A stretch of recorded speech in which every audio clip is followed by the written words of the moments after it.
Marie-Louise von Franz was a Swiss psychologist who closely collaborated with Carl Jung from 1933 until his death in 1961. One of von Franz's primary topics of interest was fairy tales, for like myths, fairy tales contain timeless wisdom that teaches us about the human condition.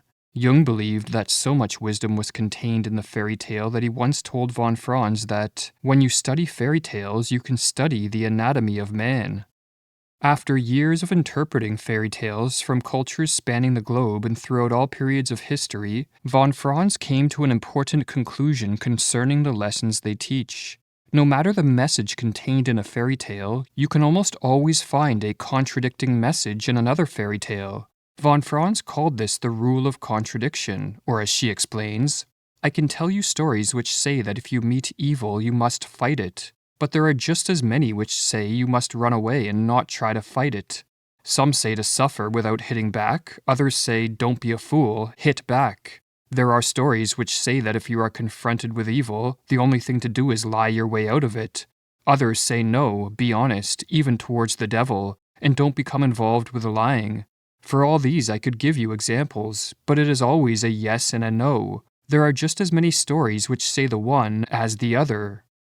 Upon discovering the rule of contradiction, von Franz was disappointed, as she hoped to find lessons that were timeless and indisputable. But after further reflection, she came to realize that the rule of contradiction makes sense. The challenges and predicaments of life are countless. There is no one path that is right for everyone, and when faced with an ethical dilemma, it is in choosing between contradictory ways of dealing with it that we become an individual, or as von Franz explains, if collective material found in fairy tales is completely contradictory, if our basic ethical disposition is completely contradictory, only then is it possible for us to have an individual, responsible, free conscious superstructure over the basic opposites. Then we can say that in human nature it would be right to do this or that, but I am going to do this, the third thing, which is my individuality. There would be no individuality if the basic material were not contradictory. That was my comfort after having discovered the terrible truth of the contradictory structure. There is, however, one exception to the rule of contradiction, one lesson that no fairy tale ever went against, and as von Franz tells us, this exception is that one must never hurt the helpful animal in fairy tales. In this video, we look at what this rule means in practical terms, why Jung believed it so important to live in accordance with this rule, and how most people break it and suffer as a result. According to von Franz, unpacking the meaning of this rule is simple. The helpful animal in a fairy tale represents the intuitive inner voice that helps us distinguish between right and wrong, good and evil, and which pushes us towards certain paths in life and away from others. Obedience to one's most basic inner being, writes von Franz, one's instinctual inner being, is the one thing which is more essential than anything else. In all nations and all fairy tale material, I have never found a different statement. The helpful animal in fairy tales, in other words, represents man's conscience, and as Jung writes, the etymology of the word conscience tells us that it is a special form of knowledge or consciousness. The peculiarity of conscience is that it is a knowledge of, or certainty about, the emotional value of the ideas we have concerning the motives of our actions. When faced with a moral dilemma or significant life decision, our conscience often manifests as strong emotions and gut feelings impelling us towards certain actions and away from others. Sometimes these emotions will be of a negative sort, warning us not to do something. At other times, they will be positive and encourage us to take a certain action. In his essay, A Psychological View of Conscience, Jung notes that many cultures consider conscience to be an expression of God's will, which reveals the power of this human faculty.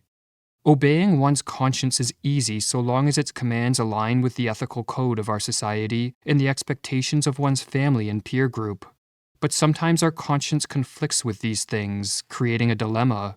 Do we obey our conscience, or do we conform to the moral code of our society and the expectations of our social group?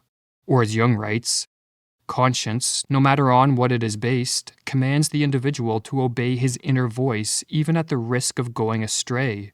We can refuse to obey this command by an appeal to the moral code and the moral views on which it is founded, though with an uncomfortable feeling of having been disloyal. Most people have an innate terror of going against the social grain, and when faced with the dilemma of obeying their conscience or conforming, they take the latter path. But when we deny the call of our conscience, we are often left with a nagging feeling that we are living a lie. Or as Jung explains, the observance of customs and laws can very easily be a cloak for a lie so subtle that our fellow human beings are unable to detect it. It may help us to escape all criticism, we may even be able to deceive ourselves in the belief of our obvious righteousness. But deep down, he hears a voice whispering, "There is something not right," no matter how much his rightness is supported by public opinion or by the moral code. By spurring the voice of conscience, we break the one universal rule that von Franz discovered in her study of fairy tales. The Russian author Fyodor Dostoevsky went as far as to suggest that it is our conscience that makes us truly human, and if we disobey it for too long, we suffer immensely. Guilt, regret, shame, and a feeling of being an imposter eats us from within, and a sickness of self overtakes our being. Or as Joseph Frank explains in Dostoevsky, The Seeds of Revolt. This image of conscience as a natural and instinctive regulator of the human psyche, whose distortion or perversion leads to a literal sickness of the self, was to become one of the major themes of the great works of Dostoevsky.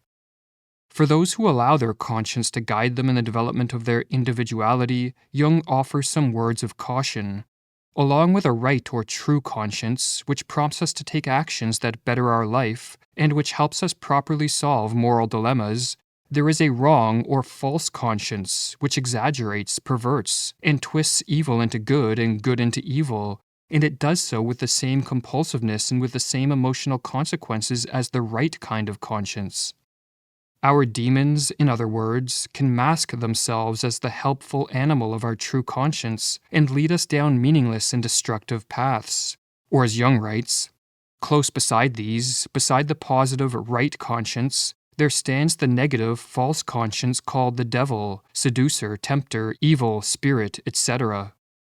To avoid being seduced by our false conscience, Jung recommends that when faced with a particularly difficult moral dilemma, we slow down and not rush into action. Compulsive urges and a desire to act in haste are a sign that we are being guided by our false conscience, or as a favorite quote of Jung's put it, "All haste is of the devil." And as von Franz writes, Jung has observed that if one stews long enough in the agonies of such a conflict, then somehow an inner line, an inner development, becomes clear, which gives the individual enough certainty to continue on his way, even at the risk of committing an error. By slowing down, not acting in haste, and giving our unconscious mind enough time to stew on a moral dilemma, we are more likely to connect to the signals of our true conscience. But when making a choice as to how to deal with a tough moral dilemma, we can never be certain beforehand that we are doing the right thing. To move forward in life, we must take a leap of faith and hope that it is our true conscience that is guiding us. Or as Jung explains, in practice, it is very difficult to indicate the exact point at which the right conscience stops and the false one begins, and what the criterion is that divides one from the other. But if the voice of conscience is the voice of God, this voice must possess an incomparably higher authority than traditional morality. Anyone, therefore, who allows conscience this status should, for better or worse, put his trust in divine guidance and follow his conscience, rather than give heed to conventional morality. But even if we are successful in detecting the signals of our true conscience, some may wonder if it is always worth heeding its counsel. Don't we risk alienating other people and in some cases being shunned or ostracized by our social group? The South African writer Lorenz van der Post, who was heavily influenced by Jung, provides a powerful passage in his novel A Far Off Place that suggests that any costs of following our conscience pale in comparison to the costs that come to those too cowardly to follow it. You see, every human being has his own inborn sense of contract with life. He has, it is true, an important sense of contract with the community into which he has been born, but above that is his own special contract with life itself. This contract is entirely between him and life, and nothing, not even the community, can be allowed to suppress it, if it should drive him into conflict with it. This contract is in the keeping of its own voice, a voice we call conscience, and no man can refuse to disobey this voice and ever know peace again. Believe me, this unease, this disquiet and enmity of neighbors that has come into our lives, because they have found us guilty of having broken our contract with society, is a peace that passes all understanding in comparison with what would happen to us if we broke the special sense of contract that you and I have with life itself. This channel is made possible by individuals like you. If you would like to support our work, join our membership program and access over 100 videos exclusive to members, including one of our latest membership videos on the dumbing down of humanity, stolen focus. Sign up today at academyofideas.com/members for $5.99 a month or $49.99 a year. Thank you for your support.